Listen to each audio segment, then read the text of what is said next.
Volodymyr Zelensky called on China to stop supporting Russia and providing it with money to wage war during his speech at the UN Security Council. He noted that China is a powerful country on which Russia is completely dependent. Therefore, if China wants the war to stop, it can compel Russia to do so. Instead, it remains silent, the Ukrainian president noted. Earlier, at the UN General Assembly, the President of the United States directly named China and India as sponsors of Russia's war. Donald Trump criticized the United Nations. Volodymyr Zelensky also noted in the Security Council that the UN is ineffective. However, he expressed greater optimism about the future. We must acknowledge that the world's attention to the UN is weakening. The organization has less and less influence, and too often it lacks real solutions to fundamental issues. This is exactly what we need to talk about today. About the tools that unfortunately are not working today, but they will work. I am confident if we show initiative, because the main tool is in your hands. To shoot down or not to shoot down? The opinions of American politicians on what NATO countries should do with Russian aircraft have diverged dramatically. At a meeting with the president of Ukraine, the U.S. president stated that NATO countries should shoot down Russian planes if they enter their airspace. When asked for clarification on whether he would support the allies in this case, Donald Trump said that it would all depend on the circumstances. At the same time, the U.S. Secretary of State emphasized that Russian aircraft over alliance airspace would only be shot down if they were attacking.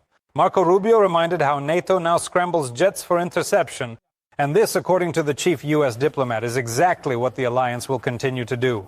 At the same time, the Polish Prime Minister recently stated that his country is warning Russia that its planes will be shot down if they violate the airspace. Let me remind you, in recent weeks there have been several high-profile incidents involving Russian aircraft. These in particular invaded Estonian territory and flew near a Polish oil platform. In general, Russians often violate the airspace of other countries. The occupiers are trying to break out of the trap they found themselves in on the Dobropilia salient near the village of Novoe Shakove. There have been recorded attempts by the enemy to advance toward the village of Kucheryavyar, according to Deep State. The occupiers are also launching offensives in the areas of Oleksandrovo-Shultin and Katerinivka to get even closer to Kostiantinivka. The situation is no less intense in the Novopavlivka direction. There we have lost positions in the settlements of Filia and Ivanivka, as well as Berezove and Sosnivka. This is already in the Dnipropetrovsk region. In the Lyman sector, the Russians are also not stopping their assaults. They have moved even closer to Sviatohirsk, captured the village of Seredny, and are approaching Novoselivka. For the 10th time since the start of the full-scale invasion, a blackout has occurred at the Zaporizhzhia nuclear power plant. The nuclear power plant was disconnected from external power lines the day before.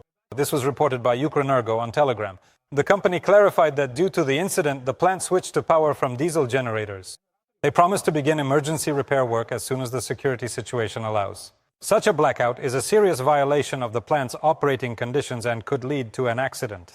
Energoatom states that Russian control over the Zaporizhzhia nuclear power plant poses a threat to nuclear and radiation safety at the largest nuclear facility in Europe, and once again calls for the plant to be returned to Ukraine's control.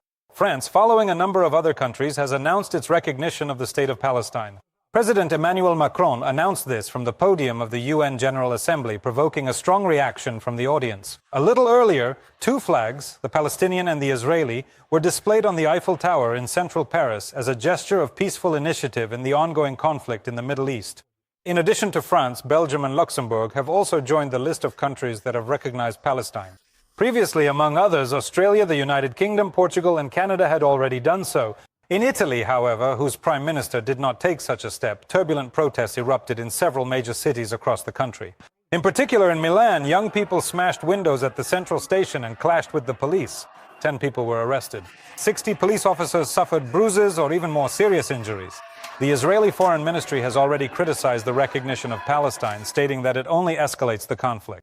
Now, Netanyahu's government is planning to discuss the annexation of part of the west bank of the Jordan River.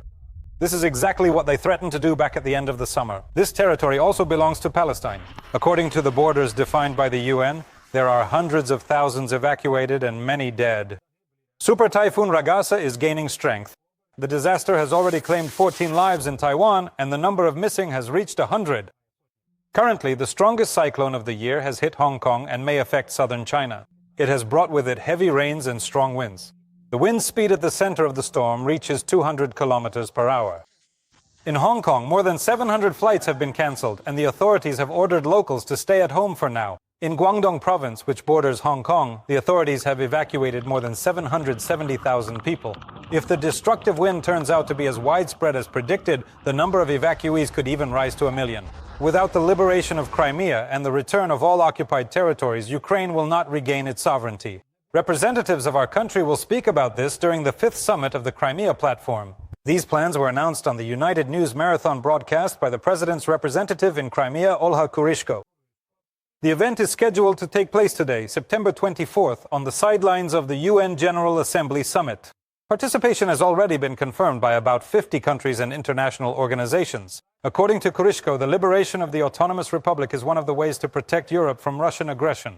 She also said that there are many pro-Ukrainian residents on the peninsula, and the Russians are doing everything they can to drive them out, including threatening them with deportation and confiscation of property.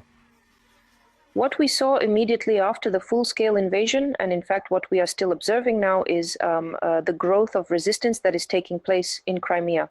We can see this in the number of administrative and criminal cases that the occupying law enforcement agencies are initiating against our citizens. For example, right now we have about 1,500 administrative cases for so-called discrediting of the armed forces of the Russian Federation. But in reality, this could be for a pro-Ukrainian post or, say, for colors that resemble the Ukrainian flag. Unfortunately, we are also seeing a trend toward an increase in politically motivated persecution. And this means that many people are expressing their pro-Ukrainian stance. And more news from New York, where the 80th anniversary session of the UN General Assembly is currently taking place, during which, among other things, there have been discussions about joining efforts to bring Ukrainian children back home. Around 40 delegations have joined the meeting of the International Coalition on the Return of Children. Volodymyr Zelensky and Canadian Prime Minister Mark Carney, together with their wives, presided over this meeting. As the President of Ukraine emphasized, thousands of our children have been abducted since the beginning of the war, and Russia first deprived them of their homes and deported them, and is now trying to take away everything from them, from their memories to their national identity. It is symbolic, the President emphasized, that the criminal case against Putin and his accomplices, initiated by the International Criminal Court, is specifically for crimes against children. But despite international pressure, only 1,625 children have been returned to Ukraine. Therefore, Volodymyr Zelensky called on the world to unite its efforts. During negotiations in Turkey, we gave the Russians a list of 300 Ukrainian children. This is only a small part of those whom Russia has abducted. And Russia has done nothing, not even provided any information. It does not give this information to us or to international organizations. I urge you to join the efforts so that we can return and reintegrate these children and put pressure on Russia to make it happen. And the UN must once again emphasize the crime must be stopped, the children must be brought home.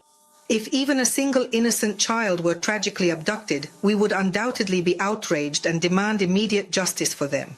But what would happen if an entire state, using its institutions and army, abducted not just one, but thousands of children?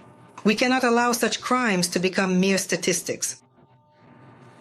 But this is exactly what Russia is doing in Ukraine. Ukraine cannot bring them all back on its own. Russia refuses to provide information even to international organizations and ignores the Geneva Conventions. It's time for Ukrainians to bundle up. Today it will get noticeably colder. Meteorologists are even warning about nighttime ground frost. At first they will cover the north, then spread over almost the entire territory of our country, except perhaps for the southern regions and Zakarpattia.